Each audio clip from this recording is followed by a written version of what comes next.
Assalamualaikum warahmatullahi wabarakatuh. Perkenalkan, nama saya Nani Fazila dari kelas 12 Bahasa. Saya sekolah di MAN 1 Lombok Timur.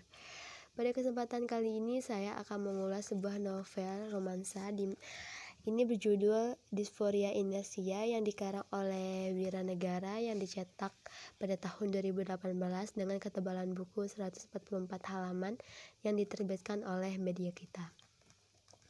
Pada judul buku, sang penulis menulis judul dengan bahasa ilmiah yang diubahnya menjadi bahasa romansa. Seperti yang kita tahu bahwa disforia sendiri yaitu keadaan di mana seseorang itu mengalami kegelisahan atau tidak tenang, dan inersia sendiri yaitu kecenderungan semua benda fisik untuk menolak suatu perubahan terhadap geraknya. Jadi disforia inersia di sini mengartikan bahwa kecenderungan seseorang yang masih menolak untuk melangkah setelah hal yang menyakiti batinnya, namun ia harus terima. Dan buku ini menceritakan tentang sang penulis yang ditinggalkan oleh kekasihnya untuk menikah, dan dimana ia harus berjuang untuk move on. Dan seperti yang kita tahu bahwa kenyataannya move on itu adalah fase terberat, karena dimana kita harus melupakan dan mengikhlaskan seseorang yang pernah singgah di dalam hati kita.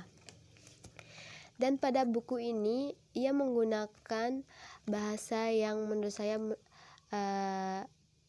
agak berat, karena menggunakan bahasa puitis atau puisi ya, yang dimana kita harus membutuhkan beberapa waktu untuk memahami isi buku tersebut.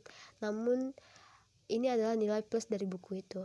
Sebenarnya itu adalah nilai plus dari buku itu.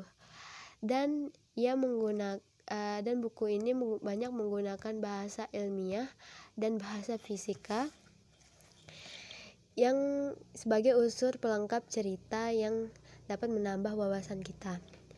Dan di setiap chapter di buku ini sang penulis menaruh beberapa lukisannya yang sangat unik. Ini menjadi nilai plus dari buku ini menurut saya. Dan tata letak penyusutan tata bahasanya berbeda dengan buku romansa lainnya. Jadi buku ini cocok banget untuk kalian yang sedang berada di fase jatuh cinta atau sedang berada di fase patah hati. Saya rekomendasiin untuk membaca buku ini. Mungkin sekian dari saya. Kalau ada kata yang kurang sopan atau salah, mohon dimaafkan. Sekian, wassalamualaikum warahmatullahi wabarakatuh.